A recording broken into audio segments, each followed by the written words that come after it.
ہمارے کرائسس بھی ہیں, انرجی کرائسس بھی ہیں, ہم نے اس کو بنانا ہے. اب اس کو امریکہ کے ساتھ کس طرح ٹیکل کرنا ہے یہ انہوں نے دیکھنا ہے, ہمارے لوگوں نے دیکھنا ہے. اصل بات یہ ہے کہ بالکل بات ٹھیک ہے, انڈیا جو ہے وہ اس سے ٹریڈ بھی کرتا ہے, تیل بھی خریدتا ہے, چین بھی خریدتا ہے, وہاں کوئی اور قطر کے تعلقات آپ دیکھیں, اس نے سعودی عرب کے ساتھ تعلقات خراب کر دیے, لیکن اس نے کہا کہ ہم ایران کے ساتھ تعلقات خراب نہیں کریں گے. اس کے انہوں نے جو ہے وہ ایئر اسپیس ریفیوز کر دیا کہ اوپر سے آپ جہاز ہی نہیں گزاریں گے. انہوں نے کہا ٹھیک ہے, قطری پروڈکٹس جو ہیں جتنے آپ کے یو ای اور آپ کے سعودی عرب میں اور بحرین میں, انہوں نے کہا ہٹا دیں, بالکل بند کر دیں. وہ کر دیا. تو وہاں دوحہ میں ساری سرگرمیاں بالکل یہ بات ہے کہ ہم شاید اس پوزیشن میں نہیں ہیں, جلدی سے پریشر وہ لیور پریشر کا بڑا جلدی سے دب جاتا ہے, ہمارے پر پریشر آ جاتا ہے. اس پریشر کو ہم نے کس طرح ختم کرنا ہے یہ انہوں نے دیکھنا ہے کہ کرنا ہے ہم نے ہر حال میں نہیں کر. اور مجھے یہ لگتا ہے کہ آخری میری بات یہ ہے کہ شاید یہ یہی جا کر امریکہ کو بتائیں گے کہ بھائی $18 بلین ہم پے نہیں کر سکتے ہیں. اب 2013 میں جب یہ کر گئے, 2010 میں جب ہم کر گئے سارا کچھ ان کے ساتھ ایگریمنٹ کر گئے, آپ کی وجہ سے, آپ کے پریشر کی وجہ سے $18 ارب جو ہے ہم پر لگ رہا ہے. کہنا چاہیے یا آپ ادھر پے کر دیں $18 ارب, آپ پے کر دیں, نہیں پے کرنا ہے تو ہم یہ کر دیں گے. یہ میرے خیال میں بہتر, ہمارے پاس پوزیشن بہت اچھی ہے کہ اور یہ ہوا بھی یہی ہے کہ امریکنز کی وجہ سے جو ہے اتنا عرصے جو ہے وہ لنگران ہوتے اتنا ڈیلے کرتے آئے ہیں. اور $18 بلین, ایران تو جا نہیں رہا تھا, ایران تو بہت لیٹ گیا ہے. ایران تو ہمیشہ کہتا رہا ہے کہ بہت اس نے ڈیلے کیا, وہ کہتا رہا ہے کہ آپ کر لیں, ہم آپ کی خاطر نہیں کریں گے, نہیں کریں گے, نہیں کریں گے. اب جب آپ نے اس طرح کر دیا تو پھر ٹھیک ہے. ایران نے بھی پھر کہا کہ ابھی اس کی بھی ایک ساکھ متاثر ہو رہی تھی کہ کریں کیا, تو ہم نے ہر ملکوں کے ساتھ برادر اور پڑوسی ملک اور مسلم برادرہوڈ کب تک یہ وہ کرتے رہیں گے. انہوں نے بھی یہ کیا. اب مجبوری میں ہم کریں گے, چاہے جا کے ترلے منت کریں, چاہے آنکھیں دکھائیں, چاہے جو کچھ ہم یہ کرنا پڑے گا. جی چلیں جی, آپ کا بھی ٹیک اس حوالے سے آگے, لغاری صاحب کا ٹریک اس حوالے سے ایک ٹیک لیں گے بریک کے بعد.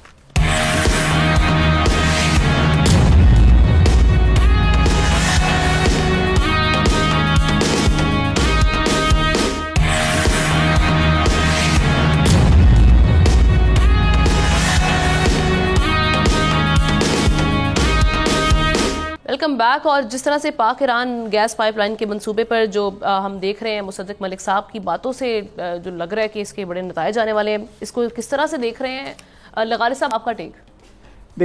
دیکھیں, جب یہ معاملہ ہوا کہ جب پاکستان نے اور ایران نے اس معاہدے پر دستخط کیے اور اس کے بعد یعنی انہوں نے اپنا کام شروع کر دیا اور ہماری سرحد پر, بلوچستان کی سرحد تک وہ اپنی گیس لائن جو ہے اس کو بچھا بھی دیا, یعنی یہ اس وقت ہو چکا تھا.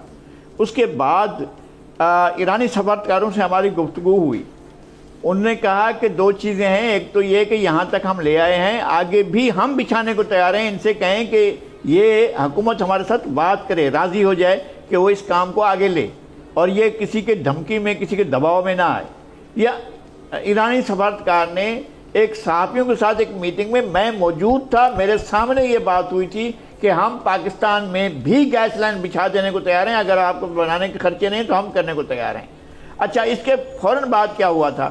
اس کے فوراً بعد یہ ہوا کہ جب ہماری انہوں نے یہ بھی کہا تھا کہ ہم 70,000 میگا واٹ بجلی پیدا کرتے ہیں, ہمارے پاس بہت سی وافر بجلی ہے, ہم آپ کو بجلی بھی دے سکتے ہیں اور بہت سستے نرخوں سے دے سکتے ہیں. جن نرخوں پر آپ لے رہے ہیں اس سے بھی کم نرخوں پر ہم بجلی جو ہے وہ آپ پیدا کرتے ہیں, اس سے کم نرخوں پر ہم آپ کو بجلی دینے کو تیار ہیں.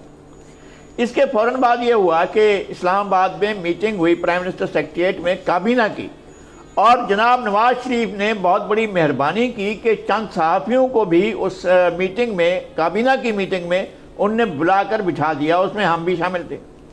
ہم یہ دو چیزیں لے کر گئے کہ جناب ایران اور پاکستان بہت سے معاملات میں اپنا بائیلیٹرل ٹریڈ کی طرف نہیں جا رہے ہیں, آپس میں کاروبار نہیں کر رہے ہیں. میں نے پھر سارے اعداد و شمار ان کے سامنے رکھے کہ انڈیا اور ایران کے اعداد و شمار کیا ہیں بائیلیٹرل ٹریڈ کے, ترکی اور ایران کے کتنے ہیں, سعودی عرب اور ایران کی کتنی ہیں, یو ای اور اس کے سعودی عرب اور بھارت کے کتنے ہیں, یو ای اور بھارت کے کتنے ہیں, ترکی اور بھارت کے کتنے ہیں, اور یورپی ممالک کے اور بھارت کے کتنے ہیں, اور ہمارے کتنے ہیں. میں نے یہ بھی ان کے خدمت میں عرض کیا تھا. اور یہی مصدق ملک صاحب بھی تھے, اور یہ ہمارے جو عباسی صاحب ہیں, شاید خاقان عباسی, یہ موجود تھے. تو اس وقت یہ بات ہوئی تھی. اب بھی آپ دیکھیں کہ ایران کی اور بھارت کی بائلیٹرل ٹریڈ، ہماری جو ٹریڈ ہے اس کا تو کوئی والیوم ہی نہیں ہے نا. ہم تو ایران کے ساتھ کوئی ٹریڈ کرتے نہیں ہیں. ہم نے تو 300-400 ملین ڈالر کی ٹریڈ بھی نہیں کرتے ہیں. اور بھارت کی اور ایران کی جو ٹریڈ ہے وہ 15 سے 20 ملین ڈالر کے درمیان ہے، بلکہ اب اس سے بڑھ چکی ہے. پھر ایران کی اور فرانس کی بائلیٹرل ٹریڈ، ایران اور جرمنی کی بائلیٹرل ٹریڈ، پھر ایران اور اٹلی کی بائلیٹرل ٹریڈ، پھر ایران اور چین کی بائلیٹرل ٹریڈ، پھر ایران اور روس کی. اب اس طرح سے اب ایران اور سعودی عرب بھی دیکھیں. ہم ہیں کہ امریکہ صاحب کی طرف دیکھتے ہیں، جناب اگر امریکہ صاحب ہمارے ساتھ مہربانی کریں، ہمیں تو یہ کام کرنے دینا. تو بھی اگر آپ نے اس طرح رہنا ہے تو پھر کیا اپنے آپ خود مختاری کو سرنڈر کر رہے ہیں؟ سٹینڈ لینا پڑے گا. آپ اپنی خود مختاری کو سرنڈر کرتے ہیں اور جو فیصلے آپ نے کرنے ہیں وہ آپ نہیں کرتے ہیں، اور جو نہیں کرتے ہیں آپ ڈکٹیشن لینے کے اس میں بیٹھتے ہیں. یہی بات چینی وزیر خارجہ نے کی تھی. انہوں نے یہ کہا تھا جب آپ نے فریز کر دیا تھا سی پیک کو، تو انہوں نے کہا تھا کہ یہ کون سی بات ہوئی کہ آپ جو ہے باہر کی ڈکٹیشن پر اس طرح سے آپ کر لیتے ہیں، اس طرح سے چیزیں کرتے ہیں. تو میں یہ سمجھتا ہوں کہ آپ کے پاس یہ آپشن ہے، اور یہ نہیں ہے کہ زرداری صاحب کیا کر رہے ہیں یا شہباز شریف کیا کر رہے ہیں. یہ بات اٹھنی شروع ہوئی ہے. جیسے انہوں نے کہا ہے کہ جنوری سے یہ معاملہ چلا ہے، تو جنوری میں پچھلے جنوری سے ہے.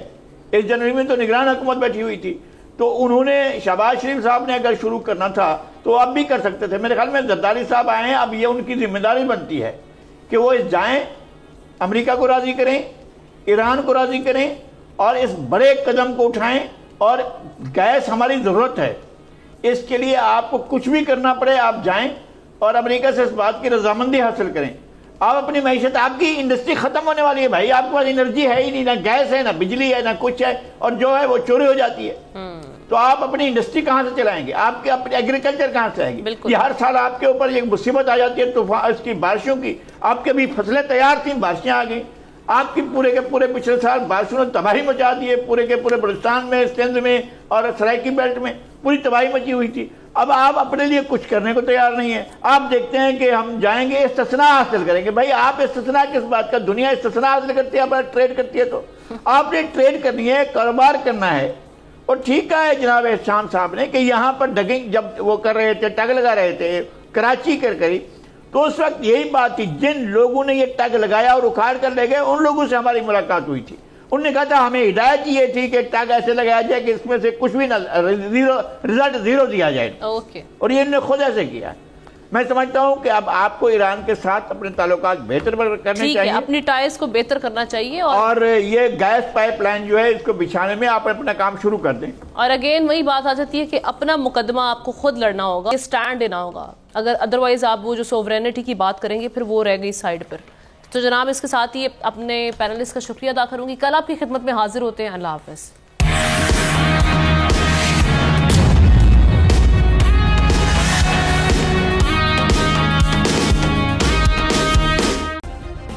سبسکرائب کریں اور بیل دبائیں تاکہ کوئی خبر رہ نہ جائے.